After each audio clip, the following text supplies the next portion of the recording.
Nasa linya po natin si Sir Melencio Boy Vargas, ang National President ng ALTO-DAP. Ito yung Alliance of Transport Operators and Drivers Association of the Philippines. Dahil pag-uusapan natin, Wendell, ang fuel subsidy. O, sabi po ng LTFRB, yes, magkakaroon ng fuel subsidy. Ang tanong na lang, kaya ba yan this year? Hindi ko po masagot. Kung this year may ibibigay, yun ay malaking question mark na hindi ko kayang sagutin. Natatawa na si Sir Boy. Sir Boy, live kayo sa Double Wing sa Double B. Ay, magandang hapon po, Ma'am Weng.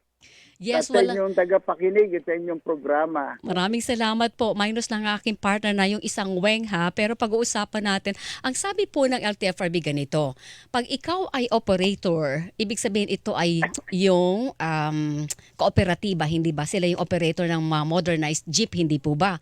10,000 piso ang ibibigay para doon na fuel subsidy. Kung ikaw ay operator ng traditional pa rin na jeep, aba ikaw ay makakatanggap ng 6,000 na fuel subsidy.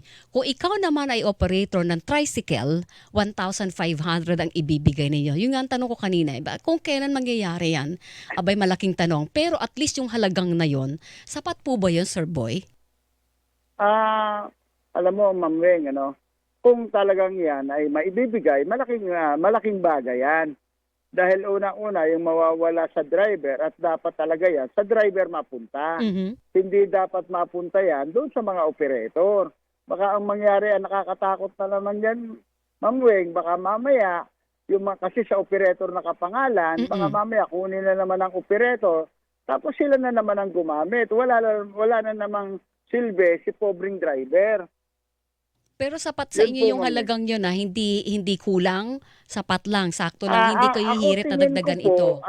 Ang tingin ko po dyan, Ma'am Weng, yan, kahit papaano, makakasapat po yan. Dahil unang-una, doon sa tinaas po ng diesel, ay yung pong itinaas, baka makasapat po yan. Pero kung tataas po ng malaki yan, ibang usapan po yan.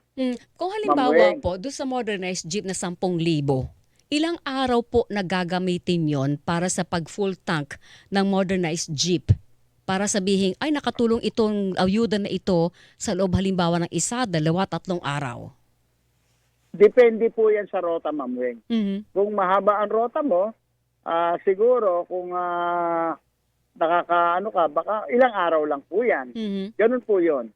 Yung ba 6,000 sa mga traditional na jeep, sanay kayo doon sa traditional na jeep, Sir Boy, ilang yon? Ilang full tank?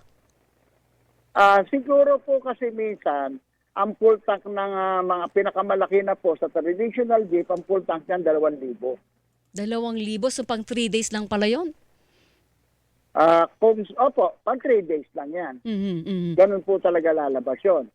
At siguro, Ma'am Weng, ang dapat pong gawin dyan, ako po, personally, nag-text na ako kay Chairman Guadis na bukas pupunta ako sa kanya para liwanagin ko yan.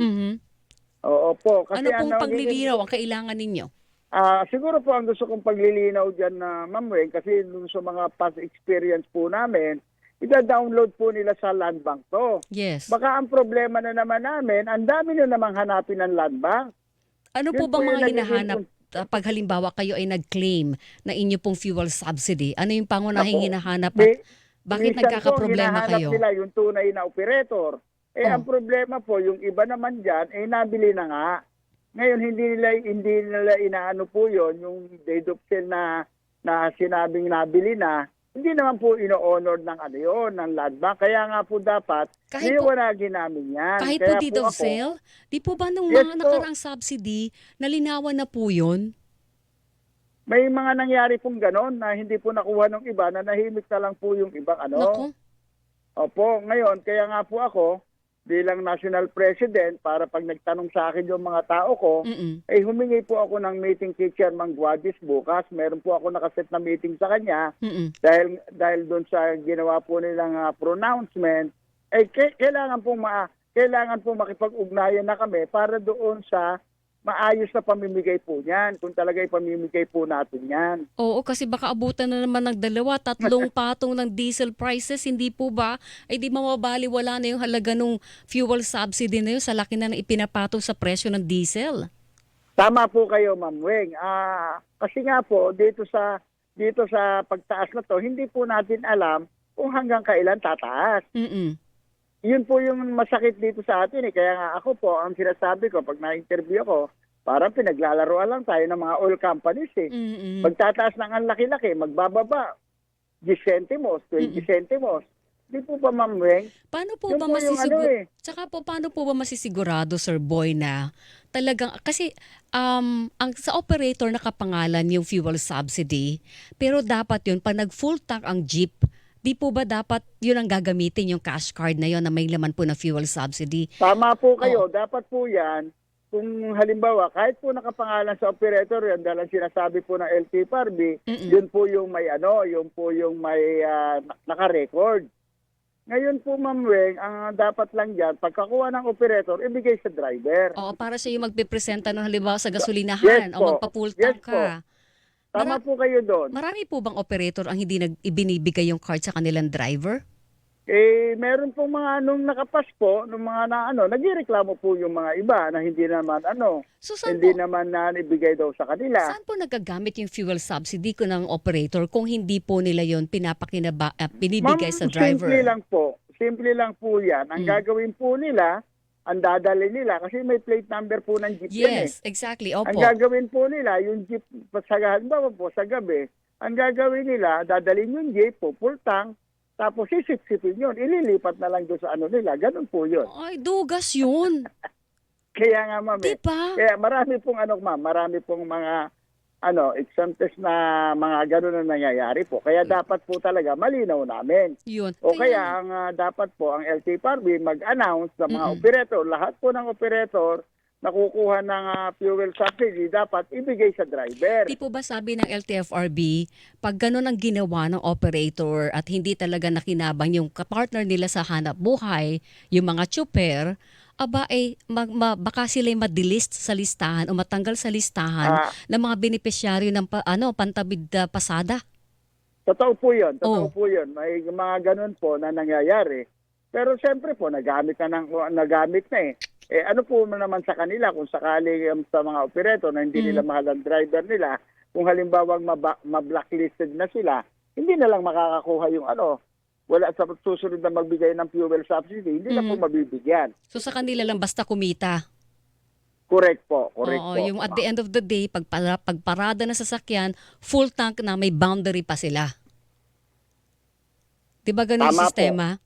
Tama po yun. Oo. Kaya nga po ginawa itong consolidation. Ang dapat po namin, ako po, Ma'am Weng, ang talagang liliwanagin ko, kasi yan po, mga nakapag-consolidation na lahat yan.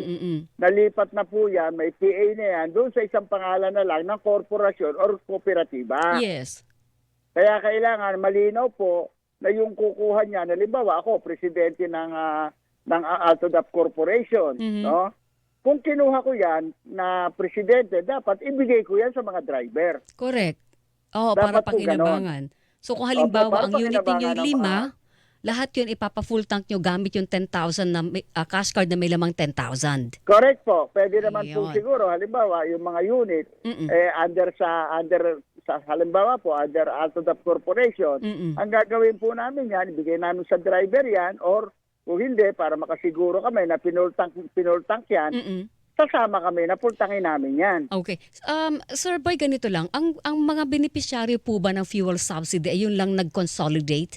Yung mga natirang Yung ay pa hindi po yung kasali? isang aalamin ko, ma'am. Oo. Yung pa po yung isang aalamin ko, ikaklaro ko po dahil doon sa sinabi yung pronounce ni Chairman Guadis na sinabi na talagang konso lang. Kasi po, meron din listahan yan, ma'am, kung hindi ka nakasama sa consolidation. Kasi kung tutuusin po, hindi po maririto yung sasakyan mo. Correct. At saka kung baka may isip na ganito hindi mo nga sinusuportahan yung hindi ka nagpapasa ilalim doon sa programa ng gobyerno, abay bakit ka magiging benepisyaryo ng subsidiyang programa ng gobyerno? Parang ganon. Tama po kayo doon, Ma'am Weng. Kasi alam nyo naman po, yung mga huli, yung mga kagaya po ng dalawang hindi ko nababanggitin ng pangalan, Ma'am Yes Weng. po, opo. Yung dalawa pong organisasyon na walang ginawa kundi sila magwelga, siyempre po hindi sila sumama sa consolidation dapat po hindi sila mabigyan nun. Mhm. Dahil kasi ang tutuusin, wala na po rin silang hindi na rin po sila nakarehistro, Ma'am Weng eh. Mm-mm, Kasi mm-mm. hindi ka naman po marirehistro kung hindi ka nag-consolidation, Ma'am Oh, Weng. ibig sabihin dapat delisted na o natanggal na sila sa listahan ng beneficiaries. Kahit pa Tama po. dati ay sila ay beneficiaryo. Correct po. Yun. Alright. Ako, Sir Boy, maraming salamat po. Ingat po kayo ha. Sa susunod po Ay, ulit. basta po ikaw, Ma'am Weng, at maraming din salamat po sa inyo. Sana po doon sa paliwanag ko, Mm-mm. naintindihan po ng ating mga kababayan at mga driver, mga operator. Ngayon lang pa lang po, naninawagan ako sa mga operator na ibigay nyo po yan. Oo. Tsaka Para sa dapat maging driver. mahigpit ang LTFRB doon. Tapos yung mga Tama chopper, po, Ma'am magreklamo kayo sa LTFRB. Di ba Correct, no? Ma'am Weng. Oo. Thank you, Sir Boy. Sige, Ma'am Weng. Salamat din po. Thank you mga kapuso. Si Ginoong Melencio Boy Vargas, ang National President ng ALTODEP, Alliance of Transport Operators and Drivers Association of the Philippines, kaugnay ng issue ng fuel subsidy. Tanong ko nga, di ba? Hilingan, walang Pinoy